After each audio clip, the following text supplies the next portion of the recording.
नमस्कार। आज हम एक ऐसे इमोशनल हथियार पर बात करने वाले हैं जिसे अक्सर लोगों को कंट्रोल करने के लिए इस्तेमाल किया जाता है, और वो है गिल्ट, यानी अपराध बोध। ये एक बहुत ही सटल लेकिन इतना पावरफुल तरीका है ना कि कई लोग इसे जाने अनजाने महसूस भी कर चुके होते हैं। तो चलिए इस पूरी बातचीत की शुरुआत इसी एक लाइन से करते हैं।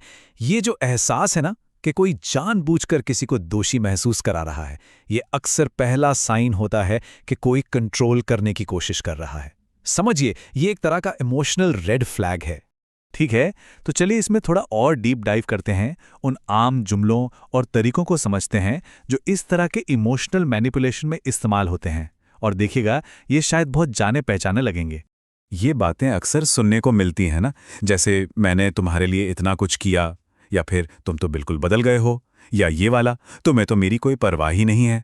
ये सिर्फ शब्द नहीं है, इन्हें ऐसा बनाया ही गया है कि सुनने वाले के मन में गिल्ट और एक तरह का एहसान का बोझ पैदा हो जाए। और फिर होता क्या है, इन बातों को सुनकर अक्सर लोग दोषी महसूस करने लगते हैं और अंत में उस काम के लिए भी हाँ बोल देते हैं जो वो शायद करना ही नहीं चाहते थे। ये एक बहुत ही आम रिएक्शन है। तो सबसे जरूरी बात ये समझने की है कि ये कोई इत्तेफाक नहीं है, ये एक पैटर्न है जो जानबूझकर किसी से अपनी बात मनवाने के लिए इस्तेमाल किया जाता है। सीधे सीधे कहें तो ये मैनिपुलेशन है। अब जो सच में इंटरेस्टिंग है वो ये समझना है कि आखिर ये तरीका इतना इफेक्टिव क्यों है। मतलब गिल्ट को एक इमोशनल हथियार की तरह इस्तेमाल कैसे किया जाता है। इसे हम एक इमोशनल वेपन कह सकते हैं। देखिए, जो लोग मैनिपुलेशन में माहिर होते हैं ना, वो सीधी जबरदस्ती नहीं करते। वो गिल्ट का इस्तेमाल करके एक इमोशनल प्रेशर बनाते हैं, और ये प्रेशर इतना ज्यादा होता है कि वो किसी की लॉजिकल सोच पर हावी हो जाता है। और बस यहीं पर वो जीत जाते हैं। जब कोई इंसान गिल्ट से भर जाता है तो उसकी सही गलत सोचने की, मतलब लॉजिकली सोचने की क्षमता कम हो जाती है। दिमाग इमोशंस के बोझ तले दब जाता है और ठीक उसी पल में मैनिपुलेटर अपनी बात मनवा लेता है।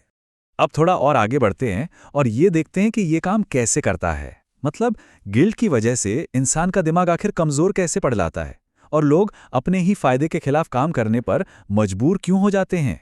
ये एक मनोवैज्ञानिक जाल की तरह काम करता है। देखिए, सबसे पहले तो इंसान ये साबित करना चाहता है कि मैं गलत नहीं हूं। दूसरा, वो सामने वाले को हर्ट नहीं करना चाहता। और तीसरा, वो उस रिश्ते को बचाना चाहता है। और बस इसी चक्कर में अक्सर लोग अपनी पर्सनल बाउंड्रीज को तोड़ देते हैं। इस पूरी थ्योरी को एक असल जिंदगी के उदाहरण से समझना शायद सबसे आसान होगा। तो देखते हैं ये असल में कैसा दिखता है। जरा सोचिए, किसी का दोस्त कहता है, अगर तू आज नहीं आया ना तो मैं बिल्कुल अकेला पड़ जाऊंगा, जबकि उस इंसान को पता है कि वो बिजी है और उसके पास कोई जरूरी काम है। अब यहां पर दो रास्ते हैं। एक लॉजिकल जवाब होगा, यार मैं व्यस्त हूं, नहीं आ सकता। लेकिन एक गिल्ट से भरा जवाब होगा, बेचारा अकेला रह जाएगा, मुझे जाना ही होगा, भले ही मेरा काम छूट जाए। ये जो फर्क है ना, यही पूरी कहानी साफ कर देता है।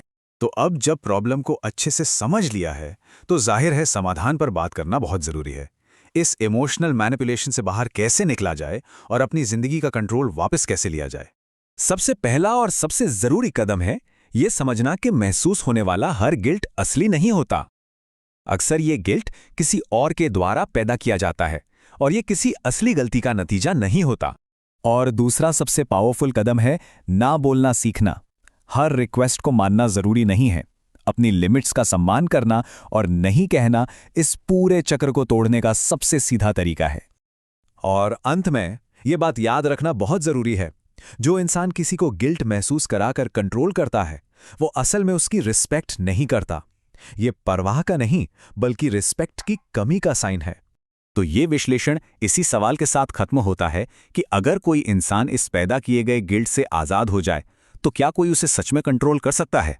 ये सोचने वाली बात है।